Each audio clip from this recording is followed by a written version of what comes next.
Good evening, everyone, and thank you for coming out tonight. My co-host tonight is George Davison, the president of the Federation of Post-Secondary Educators. My name is Karen Short. I'm the president of the Faculty Association at Vancouver Community College. Together, we are very pleased to present this evening of dialogue on why basic skills are more important than ever. Our panelists, Janet Lane. Janet is the director of Canada West Foundation Centre for Human Capital Policy. Welcome, Janet. And Scott Murray. Scott is the president of DataAngel Policy Research, Inc. That was the hard part, getting through those titles, so welcome both of you. Janet and Scott are going to start the dialogue, and then we hope you will join in with questions and comments and anything that you would like to hear more about. We do have a microphone, if you could come up to the mic. We are videotaping tonight's event so that we can reach more people with this message. We're going to put it on our website, VCCFA.ca. This is the second in a speaker series that the VCCFA and FPSC are putting on together. So you can look for more of these types of dialogue about the importance of education, post-secondary education in particular, and the skills that the next generation and this generation will need for the economy and just to be educated just for the heck of being educated. So, George, would you like to say a few words?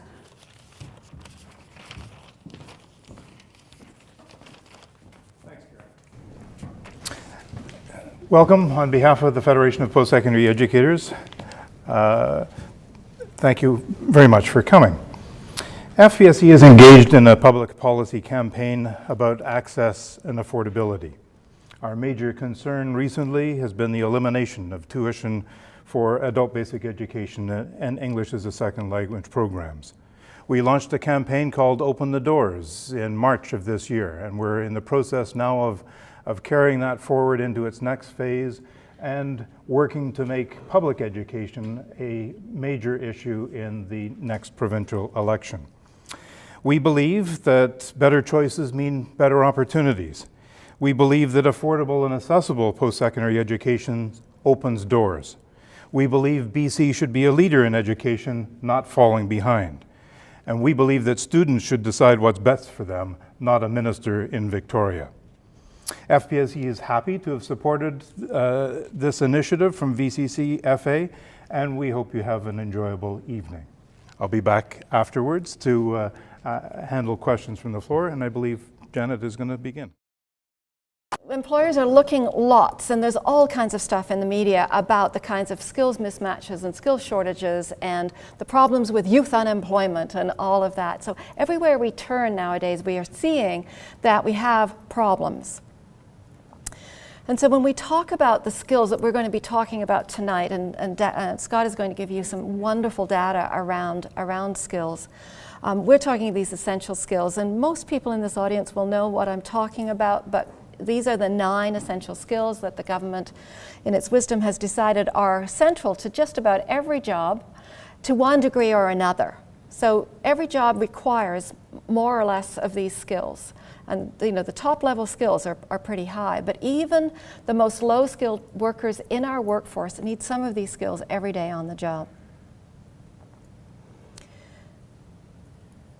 PIAC is the test that was an international, it's called the Program of International Assessment of Adult Competencies. And this was an international study that Scott had a hand in. He's had a hand in all of these studies for many years now. This one was done a couple of years ago. We got the results in late 2013. And that's all the data that will be used tonight. I wanted to let you know that because this is grounded in real solid research. It's been done internationally. There's always problems with these tests, but we've used this data to come up with the information we're going to provide you with tonight. And you're going to be hearing about literacy mostly because we use the reading literacy scale for all of this data. It's put on a 500-point scale and into 5 different levels, and Scott will be telling you more about that. So why do we care about adult education? We care because without adult education, we're not going to have any economic growth. In Canada, we have a fairly highly skilled workforce, but it's not as skilled as it needs to be if we're going to provide the growth that we want out of our economy. And it depends on the right combinations of skills and an efficient market for skills, and we're not there right now. And we care about adult education because of equality of opportunity. So, I mean, there's the economic argument, but there's also that social argument. And the literacy is, for those of us who've been involved in literacy, is that piece that gives people that voice, the capacity to be heard, the capacity to be part of their society, their communities, to be the best they can be in their families. But the labor market is quite well equipped to give more money to the people who've got more skill. It's actually, it happens that way, and Scott's got a great slide on that one. So we need to make sure that there's a level playing field, at least some capacity for people to make economic choices and to be part of the economy, so that we don't continue to increase the inequality that we already have in society.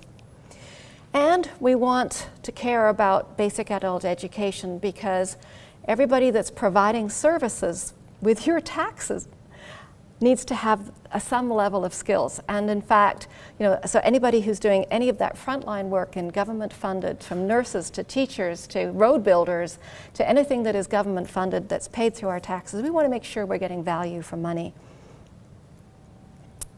And why does government need to be involved in all of this? Well, the market, although it is very good at deciding how to pay people based on the amount of skill they've got, this market is not terribly efficient around managing the problem we've got with our skills, because neither individuals themselves nor employers understand that they have a problem. You'll talk to most people, unless you're an educator working with the very lowest level of reader, most people in society will tell you they can read. And most people can, at some level. But there's a difference between spending all of your cognitive energy reading, decoding, and being able to fully understand. And we'll talk more about that. Nor do individuals or employers have the capacity to figure out how much they should spend on improving their skill gaps. That's a market problem, and not everybody understands that it's worth it to actually improve your skills. And employers really are not getting that right now. And then even if they did have all the money in the world to put into funding education, it's very hard for people to understand where to go to get the best value for their money. Especially employers, because they're out there in the wilderness trying to figure out what they need to be doing. And another reason why governments need to be involved in this is because a lot of the people who have low skills have very low incomes. Does anybody in this room know a student that they've got in their college or in their programs that actually has all the money in the world to pay for that? Which I think is what the point is of how excited you are today to be able to announce that the people in your college, your teachers, are not being laid off after all, because actually you've had enough students who were able to achieve the grants or to obtain the grants they needed to be able to come into these programs.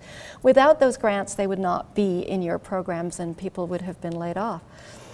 So, and employers are not investing in skill upgrading because they just don't understand that when you've got low skills in your workforce, you're not as productive. You have more accidents and all of those other things that go along with people not having skills.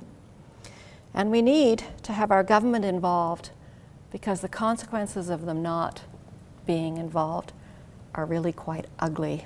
And you'll know more about that by the end of the evening. So what are we talking about with skills? We talk about technical skills, the knowledge acquired through education and experience. We talk about cognitive skills, language, literacy, numeracy, the thinking skills. And we talk about attitudes and values. So we have some skill problems. We have them in BC. Scott and I have recently produced a paper that showed that we have these problems across the West. In fact, the West is the best place in Canada for skills. So, if the West has got problems, the whole country has problems. We have technical skill shortages, and we've known that, especially when there was a boom going on. We were very tight labor market for some technical skills. And colleges and universities can't do this by themselves. They can't figure it out. Employers need to do a better job of identifying what their needs are and what their future needs will be. We also have 3 cognitive skill problems. One is that 40% of the workforce doesn't have the skills they need to do their jobs really well. And that causes real problems in the workplace. We also have a problem that 30% of the workforce has more skill than they need for the jobs that they're in. And that's a problem because over time, if you don't use skills, you lose them. How many people in this room have the same level of math skill as they had when they left either grade 12 or their post-secondary program, right? So we've all lost skill. We all know that we can lose skills. And people in the workforce that aren't using skills will lose them. And we have 20% of secondary students leaving the system, so high school graduates, or non-graduates, but leaving the system, that don't have the skills they need for the jobs that they're going to be going into. We also have rapidly rising income and wage inequality. And I'm going to hand it over to Scott now, and he's going to show you through the course of the next few slides exactly how that gap that inequality is growing. Okay. Thanks. Thanks. Before I get into I know you're quivering with excitement, as you always are for statistical stuff, but where I come from is a career at Statistics Canada measuring everything that's bad that can happen to people. And at some point I became very cynical and disbelieving about what government policymakers were saying was driving productivity growth. I'm going to characterize it as being saved by the supply of PhDs. And what the data was telling me, it's all the action is at the bottom end.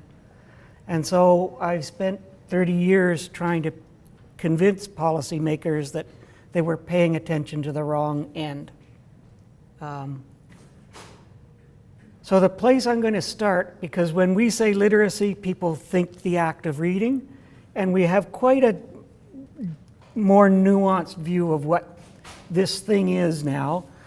This is a chart we've made that we put skill on a 500-point scale, 5 levels, and the cut point between level 2 and 3 on this scale is critically important because it's the point where, if you think in curricular terms, that people become able to analyze, to evaluate, and to create new information.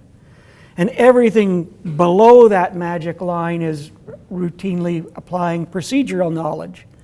In our ancestors, that was killing mastodons, and you didn't have to go to college to learn how to do that. You just watched and learned that way. So keep that in mind. It's not the act of reading so much, except at the very bottom. It's the application of what you read to solve problems, to be innovative, to be creative.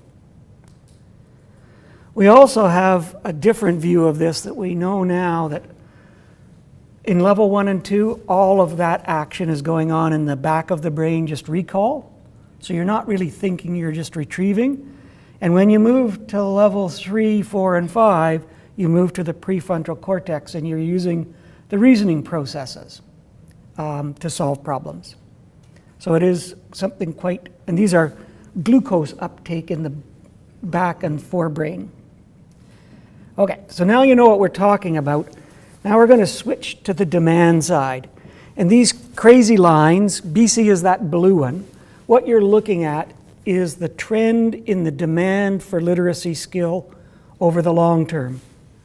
The cliff there, where demand drops precipitously, is the 2007-8 recession, when employers fired a whole lot of middle managers that needed quite advanced skill demands.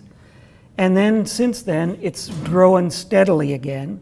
So you have a steady increase in the demand level, which begs the question, where are the skills going to come from to fill that gap? And it's also important to know here that average demand is now in BC almost halfway through level 3, where most people aren't. Can I ask a question? Yep. On this slide it says gross literacy skills. Yes. You're not talking about functional contractual language or? Well, level 3 is characterized by people having to deal with conditional information. So that's really the cut point. Before you're just identifying, then you have to deal with conditional information and make low-level inferences, make conclusions based on evidence. So this is the current distribution of employment in the census metropolitan area of Vancouver, and it tells a simple tale that only 25% of the jobs are at level 2, all the rest of the jobs are at level 3, 4, and 5. And so on average, you're about mid-level 3 in terms of demand. And this matters a whole lot. This is one of the most surprising things that we found in the analysis we've done. These are two regression lines that look at the relationship between what people earn, their incomes, and the level of demand in their job. And the fact that the 2011 line is steeper and above the other line means that the premium that employers are paying to skill has grown at a phenomenally rapid rate in economic terms. That gap is equivalent to $11,000 more per capita if you're skilled than it was in 2003. So this is economic adjustment light speed. It's an indication that the shortage really matters to employers and they're trying to buy their way out of it. The 4 strategies are reduce the flow of kids coming out of the secondary system with low skills, below what our economy's demanding. The second one is reduce the flow of people coming into the post-secondary system and leaving the post-secondary system with skills below the level needed in the jobs that they're going to go into. The third one, so those are both dealing with the flow in demographic terms. The third one is let's deal with the stock of people our age who have skill problems, and so that involves assessing and upgrading the skills of a large proportion of the workforce. And then ironically, the last strategy is government needs to induce employers to make their jobs more skill demanding because the jobs at level 1 and 2 simply are not going to exist. They're either going to get automated out of existence or they're going to get shipped overseas to labor markets that have the same skill but have cheaper wages. So those are the 4 things, and we'll walk through what our appraisal is about each one of them. The K-12 system, I've been an apologist for them over the last 30 years, which is someone told them in 1950 to get the 12% of kids that were going to go to university, and ever since no one's told them to do anything different, even though 85% of all kids go from the secondary system into some form of post-secondary. And no one's given them the tools to both identify kids with low skills and remediate them at the time. And so what you have is a mechanism that starts even before birth for creating disadvantage. And in a country as rich as Canada, it's really, really dumb.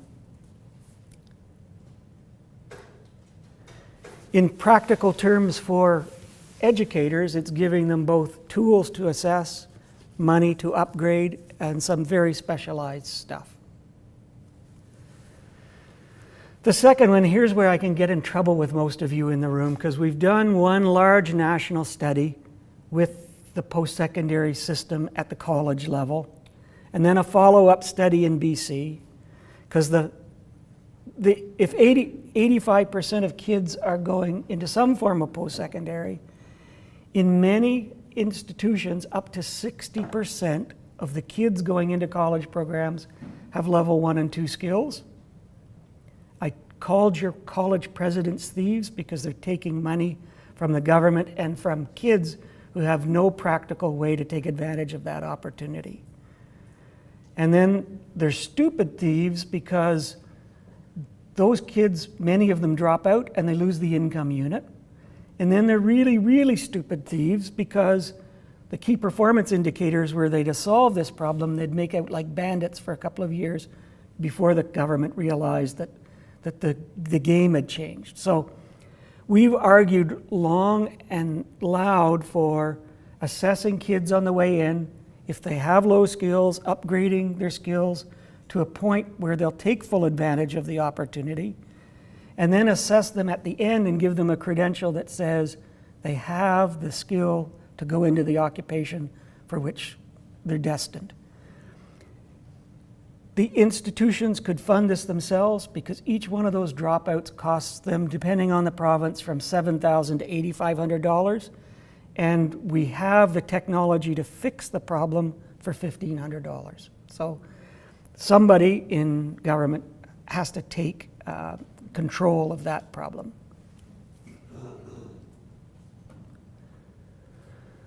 In terms of the current workforce, it's simple. It's assess, upgrade, and then work with employers to make sure that the skills that are newly created actually get put to use. In the national study we did, in half of the cases in the workplace where we offered this kind of training, everybody gained good skills. Half of it was gone 6 months later because the employer didn't change their behavior and they had dumb jobs and the workers just lost what cost a lot of money to create. So now we're going to get into data, and each of these things is complicated and probably too detailed for you to see, but each one of them tells a very simple tale.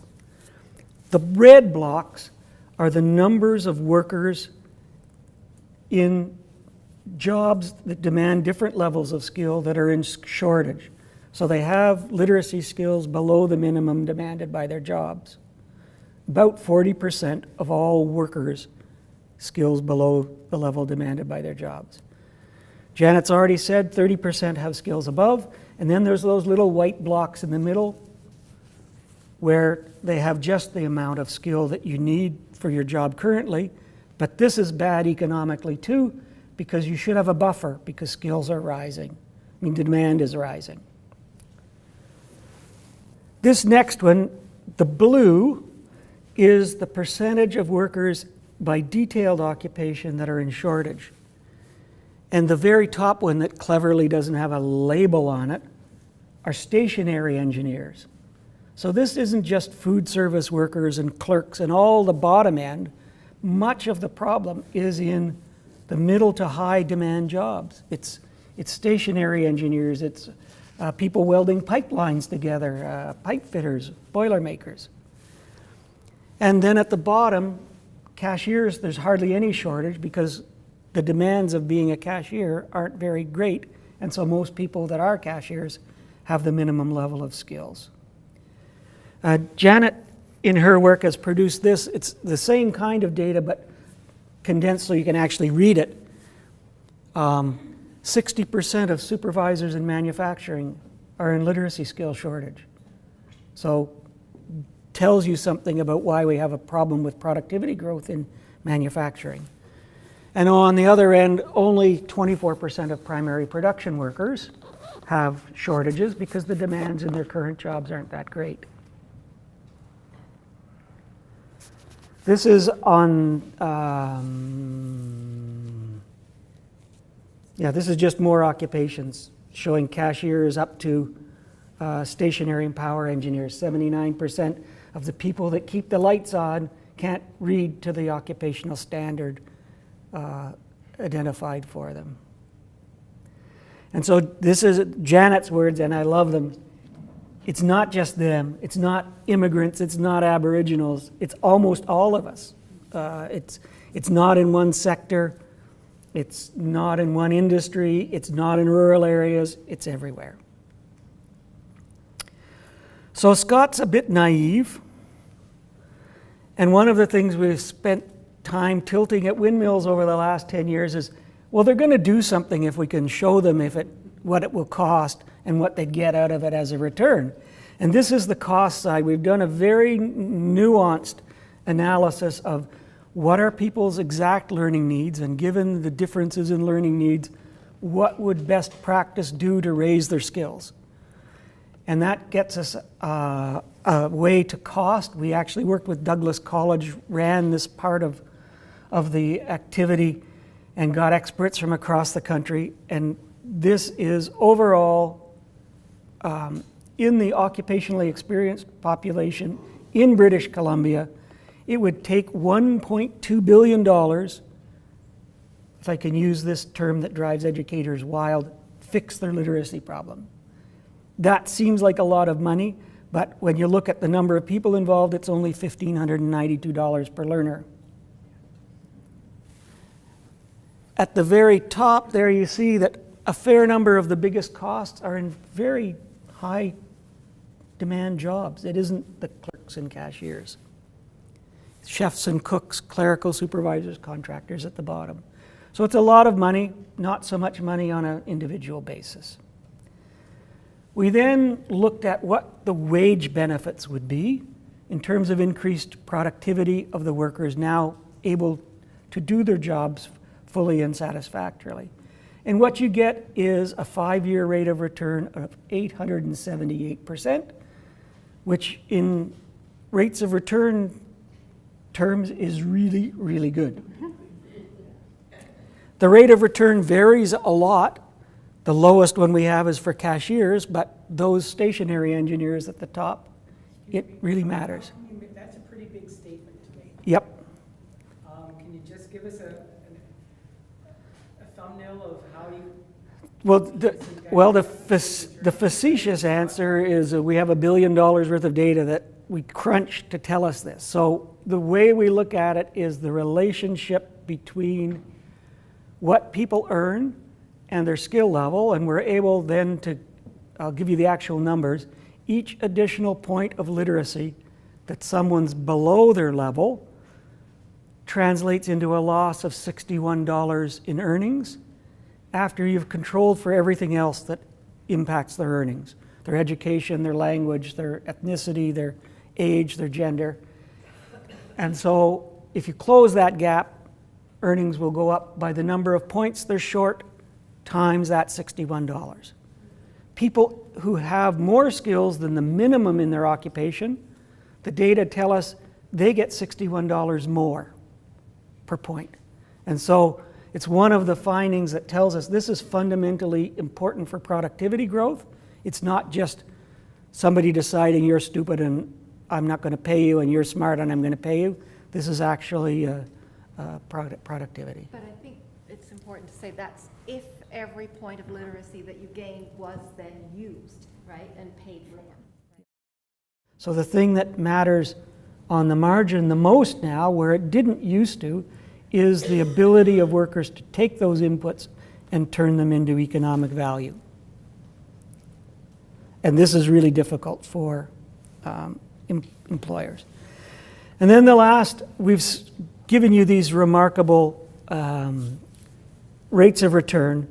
There are two important caveats to this that I can qualify. The first is that training providers are as efficient and effective as the best practice has indicated, and they're not. The best we've been able to do are about 70% of those efficiencies with a lot of controls.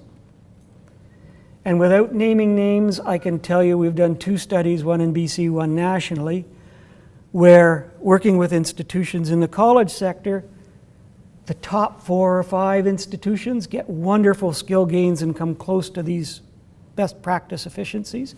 Then there's a bunch in the middle who get reasonable skill gains, but nowhere near what one would expect given the production frontier in training. And then you get a smaller group in BC, 4, 5 of the institutions got negative skill gain because they did such a bad job. Did that statistic take into account the types of students these institutions serve and whether they're access institutions or institutions of higher level of learning? Was that factored in? We did analysis and you don't find much. What you find, I would characterize it as what in economics is called moral hazard. Doing a good job is tough. doing a bad job is easier, and when no one's looking, everything collapses to the lowest common denominator. And it's very cynical, but it's a fact of life. So unless the system has incentives that reward performance, it's just human nature. It's just human nature. What are you going to do in public education to that? Well, we think by creating communities of practice and real exit credentials that you can put enough pressure on the system that people will perform. So there are examples like Bow Valley College in Calgary. Yep. They do TELUS testing at entry, I think, Yep. and at exit. And at exit. And so do any of the BC colleges do that? They test for workplace essential skills and they measure improvement. As far as I know, no. Okay. Yep. And then the second part of this is employers have been so singularly focused on cost containment that the thought of investing in their workers and raising their skills to become more productive, it's alien to them. Here I can give you a practical example. We have money from the federal government to run a project where we will pay 80% of the cost of assessing and upgrading skills. And we've been at it for a year and a half. And only now, after a year and a half, have a few employers across the country that are willing to take an 80% subsidy. So you just go, these are capitalist institutions that should be all over this and still not. Okay, this is, I think, the last one of my slides. So what happens if you don't fix this problem? For sure, we're going to see falling employment and income levels. Those jobs will disappear overseas or be automated. With that will be falling tax revenue, which means we won't be able to afford social and health programs we currently have, let alone add any. And the desperation of employers trying to find people with the skills they need are going to keep these wage premiums rising, and that means really rapidly rising wage and income inequality and health inequality. So someone in level 1 and 2 is 2.5 times more likely to be in poor health than the more skilled people. And that's a big part of the health costs. I want to thank you all for coming out. I was thinking how much things have changed in a year. A year ago, we had tuition-free ESL. We had tuition-free adult basic education. And you talk about, trying to get political will and government will. Look at how the will has gone fully the other way. And it is depressing. But we do have opportunity to change that in 2016, and we want to keep the conversation going so that when people come to cast their vote, they say who has done the best for our communities and for our civilization in a whole. And I think when we look at what's been robbed of adult learners and immigrants coming to this country, we had a student who came from Iran who was in one of our high-level English programs, and she couldn't afford to stay when the tuition came in on January 1. She went back to Iran. We lost a doctor that walked out of VCC and back to Iran because she couldn't afford it. We have stories like that from VCC all over, and very sad. And so we want to keep this conversation going. I appreciate you coming out. It was really good dialogue. And if you want to stay around for a few minutes, I think we'll be okay, but just to talk. And I want to thank Janet very much and Scott. It was interesting. And thank all of you. Thank you.